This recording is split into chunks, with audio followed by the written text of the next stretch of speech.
ආනිසංස 11ක් ලැබෙනවා. ඔන්න හොඳට හිතා ගන්න. ආනිසංස 11ක්. මොනවාද ආනිසංස 11? සුවසේ නිින්ද යනවා, සුවසේ ඇහැරෙනවා, නපුරු හීන පේන්නේ නැහැ. දෙවියන්ට, මිනිස්සෙයින්ට, අමනුෂ්‍යයින්ට ප්‍රිය වෙනවා. වසවිසෙන් හානි වෙන්නේ නැහැ. ශරීරය ප්‍රසන්නභාවයට පත් වෙනවා. සිහිමුලා නොවි මැරෙනවා, සුගතියේ ඉපදෙනවා. පින්වතුනි, මෙන්න ශක්තිමත් ආයෝජනය ඔබේ ජීවිතයට කරගන්න ඕනේ නම්, ඔබේ ජීවිතයට කරගන්න තියෙන ශක්තිමත්ම ආයෝජනය ආනිසංස 11ක්. ඒ නිසා ඔබ දක්ෂ වෙන්න ඔබේ පන්ති කාමරය, පින්වතුනි, ඔබේ ජීවිතයට මෛත්‍රිය එකතු කරගන්න ධර්මතාවයක් බවට පත් වෙන්න. පන්ති කාමරය තුලින් මෛත්‍රිය ජීවිතයට එකතු කරගන්න ආනිසංස 11ක්. නමුත් ඔබ පන්ති කාමරයේදී ගැටෙනවා නම්, ද්වේෂය ඇති කරගන්නවා නම්, පින්වතුනි, ඔබ මොකද්ද කරන්නේ? මෛත්‍රියට අදාළ ආනිසංස 11ක් ඔබ නැති කරගන්නවා. ද්වේෂයට අදාළ විපාකයන් 11ක් ඔබ ජීවිතයට එකතු කරගන්නවා. මේ විපාකයන් අපිව අවසානයේ සතර අපායට ඇද දාන්න පුළුවන්. ඔබ මොනසා ශ්‍රේෂ්ඨ වෘත්තිකයෙක් වුණත් මරණාසන්න මොහොතේ ගැටෙන සිතෙන් මැරිලා කල්ප ගානක් ඔබව සතර අපායට ඇද දාන්න පුළුවන්. ඒ නිසා ඔබ දක්ෂ වෙන්න. ඔබේ පන්ති කාමරේ ඔබ පළවෙනියා වෙන්න පුළුවන්. කරුණා කරලා ඉතුරු 39 දෙනාත් එක ගැටෙන්න එපා. සුවපත් වේවා කියලා හිතන්න. විභාගෙට ගිහිල්ලා වාඩි වෙලා ප්‍රශ්න පත්‍රය අතට ගන්න ඉස්සෙල්ලා මුළු රටේම විභාගයට වාඩි වෙලා ඉන්න ලක්ෂ ගාණක් දුවදරුවෝ සිහියට නගාගෙන අනේ සුවපත් වේවා කියලා හිතන්න. මට වගේම හොඳින් උත්තර ලියන්න ලැබේවා කියලා හිතන්න. එහෙම කිව්වා කියලා අනුන් සුවපත් වෙන්නේ නැහැ. ඔබ ඔබේ ප්‍රශ්න පත්‍රය අතට අරන් මුළු ලංකාවේම අනිත් සියලුම දරුවෝ හොඳින් සමත් වේවා කිව්වට ඒ අය සමත් වෙන්නේ නැහැ. එහෙනම් ඔබ මොකද්ද මේ කරන්නේ? ඔබ මොකද්ද මේ කරන්නේ? අනිත් සියලුම විභාගෙට වාඩි වෙච්ච දරුවෝ උපයෝගී කරගෙන ඔබ මෛත්‍රියේ ආනිසංස 11 ජීවිතයට එකතු කරගන්නවා. පුදුම මොනසා සුන්දර ධර්මයක්ද? මොනසා සුන්දර ධර්මයක්ද? ඔබ විභාගෙට වාඩි වෙලා හිතුවොත් මම විතරක් පළවෙනියා වේවා, අනිත් ඔක්කොම ෆේල් වේවා කියලා ද්වේෂයයි වැඩෙන්නේ, වෛරයයි වැඩෙන්නේ, පලිගැනීමයි වැඩෙන්නේ. පින්වතුනි, කෙසේනම් ඔබ ගොඩ එන්නද? නිසා මේ සුන්දර ධර්මයන් ජීවිතයට එකතු කරගන්න. පන්ති කාමරේ ඉඳගෙන සුවපත් වේවා කියලා හිතන්න. ඔබ දක්ෂ වෙන්න සුවපත් වේවා කියන ජීවිතේ, චිත්තය ජීවිතේ කොටසක් බවට පත් කරගන්න. ඔබේ ජීවිතය බවට පත් කරගන්න. ඔබේ ලේ මස් නහර වලට කිඳා බැස්ස ශක්තියක් බවට මෛත්‍රිය පත් කරගන්න. එහෙම පත් කරගන්නේ කොහොමද? ඔබ උදේට නැගිටිච්ච වෙලාව ඉඳන් උදේට ඇහැරෙනවා. ඇහැරුණ මොහොතේම සුවපත් වේවා කියලා හිතන්න. වතුර වීදුරුවක් බොන්න හිතෙනවා. ඊළඟ හිත සුවපත් වේවා කියලා හිතන්න. දැන් පාඩම් කරන්න ඕනේ කියන හිත සකස් වෙනවා. ඊළඟ හිත සුවපත් වේවා කියලා හිතන්න. දැන් මම මූණ හොදන්න ඕනේ කියන හිත සකස් වෙනවා. ඊළඟ හිත සුවපත් වේවා කියන්නේ. දැන් මම පාසල් යන්න සූදානම් වෙන්න ඕනේ, වාහනේට නගින්න ඕනේ, කෑම කන්න. මේ සෑම සිතුවිල්ලකටම පසු සිට සුවපත් වේවා කියලා හිතන්න පුරුදු වෙන්න. පන්ති කාමරයට ගිහිල්ලා වාඩි වෙච්ච වෙලාව ඉඳන් සකස් වෙන සිතුවිල්ලට පසු සිට සුවපත් වේවා කියලා හිතන්න පුරුදු වෙන්න. පින්වතුනි, දවසෙන් භාගයක් ඔබ මෛත්‍රිය වඩලා, දවසෙන් භාගයක් ඔබ මෛත්‍රිය වඩලා, ඒ මෛත්‍රියේ ශක්තිය ඔබට පින්වතුනි අයෝමය කුසලයේ ශක්තියක් වෙනවා. එයම ඔබේ අධ්‍යාපනයේ ශක්තිමත් භාවයට පත් වෙනවා. ඒ නිසා ඔබ දක්ෂ වෙන්න. අපි කාටවත් වැරදිලා නැහැ. මම පැවිදි වෙලා මෙතන ඉන්න හේතුවක් නිසා ඊට අදාළ සංස්කාර මල් ළඟ තිබ්බා. ඔබ මේ පාසල් ජීවිතේ ගත කරන්න හේතුවක් නිසා ඊට අතීත සංස්කාර තිබ්බා. තව කෙනෙක් අධ්‍යාපනයේ දුර්වල කරගන්න හේතුවක් නිසා ඊට අදාළ අකුසල් සංස්කාර තිබ්බා. තව කෙනෙක් මත් වතුරට යොමු වෙන්නේ, දුරාචාරයට යොමු වෙන්නේ හේතුවක් නිසා ඊට අදාළ අකුසල් තිබ්බා. ඒ නිසා පින්වතුනි, මේ කුසලයේ අකුසලයේ අතර තියෙන දෝලනයක් අපි මේ සමාජය තුල දකින්නේ. ඒ නිසා අපි අකමැති දෙයක් සිද්ධ වෙනවා නම් අපි දක්ෂ වෙන්න ඕනේ අකුසලයේ බැහැර කරලා කුසලයේ ශක්තිමත් කරන්න. ඒ උදෙසා සුන්දර මෛත්‍රිය ප්‍රයෝජනයට ගන්න. ඔබේ පන්ති කාමරේදී මෛත්‍රිය ප්‍රයෝජනයට ගන්න. මම සුවසේ අධ්‍යාපනය ලබනවා වගේම පන්තියේ සියලු දරුවෝ සුවසේ අධ්‍යාපනය ලබත්වා. මම විභාගේ සුවසේ පළවෙනියා වෙනවා වගේම සියලු දරුවෝ පළවෙනියා වේවා. පිංගතුනි, මේ මෛත්‍රිය චිත්තයමයි ඔබව පළවෙනියෙක් බවට පත් කරන්නේ. ඔබව මෙලව වශයෙන් නෙමෙයි, ඔබව පරලොව වශයෙන් උත් පළවෙනියා බවට පත් කරනවා. ඔබ සුගතියේ පළවෙනියා බවට පත් කරනවා. එහෙම නැතුව ඔබ මෛත්‍රියෙන් තොරව ඔබ ඔබේ පන්ති කාමරේ දරුවන්ට ද්වේෂය වැඩුවොත් පින්වතුනි, ඔබ අනුන් නිසා ද්වේෂයට අදාළ විපාකයන් 11ක් ජීවිතයට එකතු කරගත්ත අවාසනාවන්ත දරුවෙක් වෙනවා. එහෙම වුණාම මොකද වෙන්නේ? නිරේතුරුවම ලස්සනට hina වෙලා ප්‍රසන්නව මෛත්‍රී චිත්තෙන් ඉන්නකොට මොකද්ද වෙන්නේ? ලේ ධාතුව පිරිසිදු වෙනවා. ශරීරය ප්‍රසන්න භාවයට පත් වෙනවා. ප්‍රීතිය පස්සද්ධිය ඇති වෙනවා. ශරීරය නිරෝගී වෙනවා. සුන්දර ධර්මයන්. නමුත් ඔබ නිරතුරුව ගැටෙනවා නම්, නිරතුරුව කේන්ති ගන්නවා නම්, අනිත් දරුවන් කෙරේ ඊර්ෂ්‍යාව ඇති කර ගන්නවා නම්, ලේ ධාතුව අපිරිසිදු වෙනවා. ශරීරය දුර්වර්ණ වෙනවා. පිංගතුනි, ප්‍රීතිය පස්සද්ධිය බැහැර වෙනවා. ගැටෙන සිතෙන් වෙන්නේ. එතකොට මොකද වෙන්නේ? ලේ ධාතුව අපිරිසිදු වෙනකොට මොකද වෙන්නේ? කර්ම රෝගයන් ඇති වෙනවා. අද අවුරුදු 5 දරුවටත් පිළිකාවක්, අවුරුදු 10 දරුවොත් පිළිකාවක්, අවුරුදු 15 දරුවට වෙන කර්ම රෝග. ඇයි ඒ? මෛත්‍රිය ජීවිතෙන් බැහැර කළා. මේ තරඟකාරී සමාජයේ ගොදුරක් බවට පත් වුණා. අනුන් යටපත් කරලා මමමයි නැගී හිටින්න ඕනේ කියන අදිෂ්ඨානෙට ආවා. ඇවිල්ලා ද්වේෂය වැඩුවා, වෛරය වැඩුවා, ගැටෙන සිත් වැඩුවා, පලි ගැනීම වැඩුවා. ඒ නිසා නිරතුරුවම ලේ ධාතුව අපිරිසිදු වුණා. ශරීරය දුර්වල වුණා. පින්වතුනි, පිළිකා වැනි බලානක කර්ම රෝගයන් අපි තරුණ ජීවිතේම අයිති කරගන්නවා. ඒ නිසා මේ මෛත්‍රිය සුන්දර ධර්මයක්. බුදුරජාණන් වහන්සේ පාසල් දරුවන්ට මුලින්ම කියලා දෙන්නේ සද්ධාව නෙමේ. බුදුරජාණන් වහන්සේ පාසල් දරුවන්ට මුලින්ම කියලා දෙන්නේ සීලය නෙමේ. බුදුරජාණන් වහන්සේ පාසල් දරුවන්ට මුලින්ම කියලා දෙන්නේ භාවනාව නෙමේ. බුදුරජාණන් වහන්සේ පාසල් දරුවන්ට මුලින්ම කියලා දෙන්නේ පින්වතුනි මෛත්‍රියයි. මෛත්‍රියයි. ඒ නිසා ඔබ මේ මෛත්‍රී ධර්මයේ ජීවිතයට එකතු කරගන්න. පින්වතුනි, තව කාරණයක් තියෙනවා. මං ඔබට මෛත්‍රී වඩන්න කියන ඔබ මෛත්‍රී වඩනවා. පින්වතුනි, ඔබ සියලු සත්වයෝ සුවපත් වේවා කියලා කොච්චර හිතලා ගෙදර ගිහිල්ලා අම්මාට අකීකරු වුණොත් මෛත්‍රිය තියනවද? මෛත්‍රිය නැහැ. හොඳින් තේරුම් ගන්න. ඔබ සියලු සත්වයෝ සුවපත් වේවා කියලා ඔබ තාත්තට අකීකරු වුණොත්, ගුරුවරයාට අකීකරු වුණොත්, වැඩිහිටියන්ට අකීකරු වුණොත්, මේ උතුම් සදාචාර සීලාචාර ධර්මයන්ට අකීකරු වුණොත් පින්වතුනි, එතන මෛත්‍රියක් තියනවද? එතන මෛත්‍රියක් නැහැ. ඔබ සියලු සත්වයෝ සුවපත් වේවා කියලා ප්‍රාර්ථනා කරලා ඔබ පින්වතුනි පරිසරය දූෂණය කරනවා නම්, පරිසරයට පොලිතින් එක දානවා නම්, ටොපී කොලේ දානවා නම්, යෝගට් කප් එක දානවා නම් පින්වතුනි සියලු සත්වයෝ සුවපත් වේවා කියලා වැඩක් තියනවද? ඒ නිසා ඔබ දක්ෂ වෙන්න.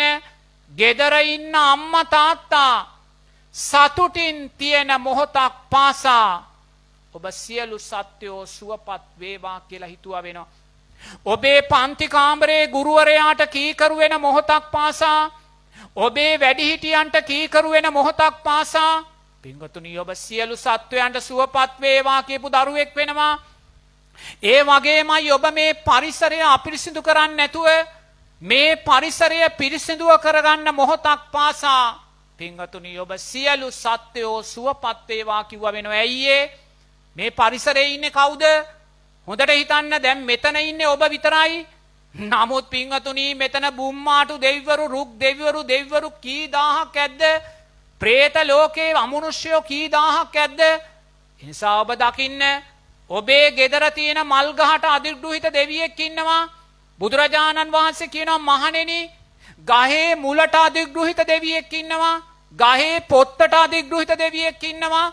ගහේ කඳට අධිග්‍රහිත දෙවියෙක් ඉන්නවා. ගහේ කොළ අතු රිකිලි පළවලට අධිග්‍රහිත දෙවිවරු ඉන්නවා. ගහේ අරටුවට අධිග්‍රහිත දෙවිවරු ඉන්නවා. අමනුෂ්‍යයෝ ඉන්නවා. එහෙමනම් පින්වතුනි ඔබ ගෙදර තියෙන ගහ කපලා දානවා නම් නිර්පරාදේ, ඔබ ඉස්කෝලේ තියෙන ගහේ අත්ත කඩලා දානවා නම්, ඔබ පරිසරයට යෝගට් කෝප්පේ දාලා කුණු දාලා අපිරිසිදු කරනවා නම් පින්වතුනි ඒ දෙවිවරු ගැටෙනවා, ඒ අමනුෂ්‍යෝ ගැටෙනවා. ඔබ ඔබේ නිවස පිරිසිදුව තබා ගන්නවා වගේ ඔබේ නිවසට වීදුරුවක් ගලෙන් ගහලා කැඩනකොට ඔබ කැමති නෑ. නමුත් අර දෙවියා ගහ අරක් කරන් ඉද්දී ඔබ නිර්පරාදේ ගහ කපලා දානවා නම්, නිර්පරාදේ අතු කඩලා දානවා නම්, නිර්පරාදේ අර මහ පොළවට අපිරිසිදු දේ දානවා නම් ඒවට අධිග්‍රහිත අමනුෂ්‍යෝ ගැටෙනවා. ඒවා ගැටෙන එක, අමනුෂ්‍යෝ ගැටෙන එක ඔබලාට හොඳ නෑ. ඒගොල්ලෝ වෛර බඳිනවා.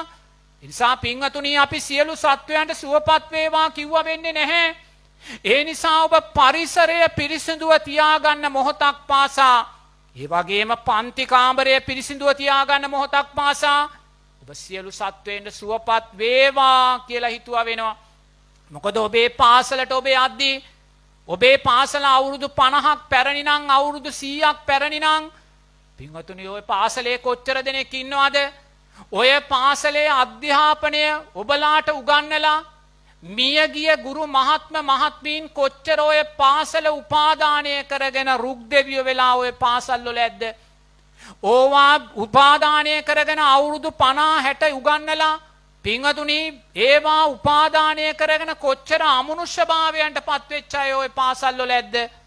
අතීතේ පාසලට ආදරය කරලා, පන්ති කාමරයට ආදරය කරලා, දරුවන්ට ආදරය කරලා මරණාසන්න මේ මොහොතේ මේවා උපාදානය කරගෙන රුක් දෙවියෝ වෙලා ඔබේ පාසලේ ගස්වල ඉන්න අතීත ගුරුවරු කොච්චර ඇද්ද? පින්වතුනි ඒගොල්ලෝ කැමති වෙයිද ඔබ පරිසරය දූෂණය කරනවට? ඔබ පරිසරයට යෝගට් කෝපේ දානවට කැමති වෙයිද?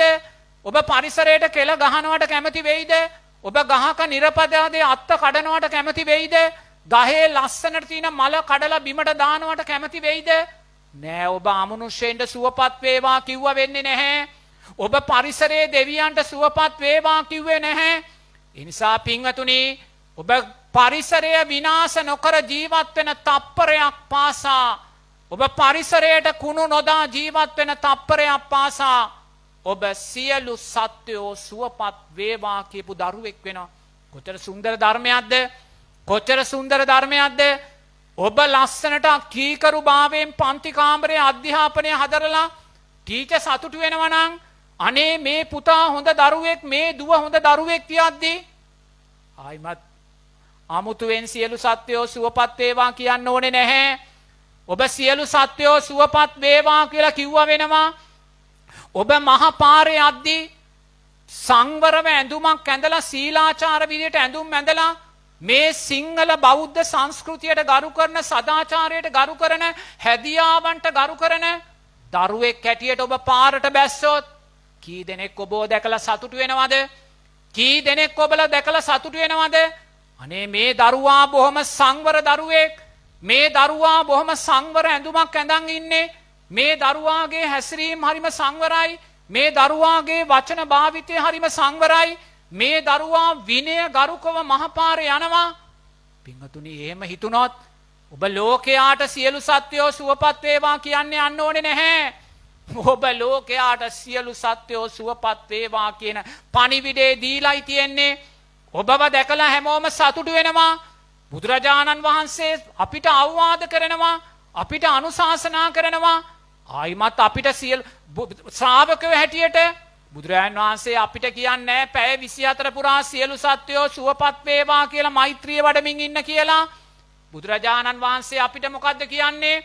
ඔබලා මේ දේශනා කරන ධර්මයෙන්, ඔබලා රකින්න සීලෙන්, ඔබලා පවත්වන ඇවතුම් පැවතුම් වලින්, ඔබලා මේ පෙරවන චීවරයෙන්, ඔබලා මේ ලබන සිව්පසයෙන් ජනතාව සතුටු කරන්න, ජනතාව සතුටු කරන්න. අනේ මේ නම් බුදුරජාණන් වහන්සේගේ ශ්‍රාවකෙක්, අනේ මේ නම් සම්මා සම්බුද්ධ ශාසනයේ සංඝ සමාජය. පින්වතුනි එහෙම සතුටු වෙද්දී අපි මුළු ලෝකෙටම මෛත්‍රී වැඩුවා වෙනවා. මුළු ලෝකෙටම මෛත්‍රී වැඩුවා වෙනවා. ඔබේ හෘද සාක්ෂියට තට්ටු කරලා අහන්න. ඔබේ හෘද සාක්ෂියට තට්ටු කරලා අහන්න. ඔබ මුළු ලෝකෙටම මෛත්‍රී දෙන දරුවෙක්ද? ඇයි ඔබට ඒක කරන්න බැරි? අද සමාජයේ දවසින් දවස විකෘති වෙනවා. දරු පරම්පරාවේ තරුණ පරම්පරාවේ ඇවතුම් පැවතුම් දවසෙන් දවස විකෘතියක් වෙනවා. කට්ටියක් මත්ද්‍රව්‍ය වලට වෙනවා, කට්ටියක් කාමච්ඡන්ද වලට යනවා. තව කෙනෙක් මේ දුරකථනයට වහල් වෙලා අප්‍රමාණ වැරදි දිශාවන්ට ගමන් කරනවා. තවත් දරුවෝ ඉන්නවා ඇඳුමෙන් පැළඳුනෙන් සංවර නැහැ. අපේ දරුවෙක් දකිද්දී සිංහලකම පේන්න ඕනේ, බෞද්ධකම පේන්න ඕනේ. පින්වතුනි, මේ ජාතික දැක්ම අපිට පේන්න ඕනේ. නමුත් අදේ ජාතික දැක්ම නැහැ. අපේ දරුවෝ ඔක්කොම සුද්ධ සුද්ධිය වෙලා දික්කල්සෙන් තොරව දරුවෙක් අද නැහැ. කෝ අපේ සංස්කෘතිය, කෝ අපේ හැදියාව, කෝ අපේ උතුම් ධර්මතාවයන්. පින්වතුනි, අද දැක්කොත් අනේ සුවපත් වේවා කියලා අපිට හිතෙනවද? ඇඳන් යන ඇඳුම දිහා දැක්කාම සුවපත් වේවා කියලා හිතනවද? නමුත් මම මෙතන ඉඳන් ඔබලා සියලු දෙනා දකිද්දී ඔබලා බොහොම සංවරව ලස්සනට අද ඇඳුම් ඇඳන් ඇවිල්ලා තියෙනවා. මට කොහේ බැලුවත් මං සුවපත් වේවා කියලා හිතන්නේ අසංවර ඇඳුම් නැහැ.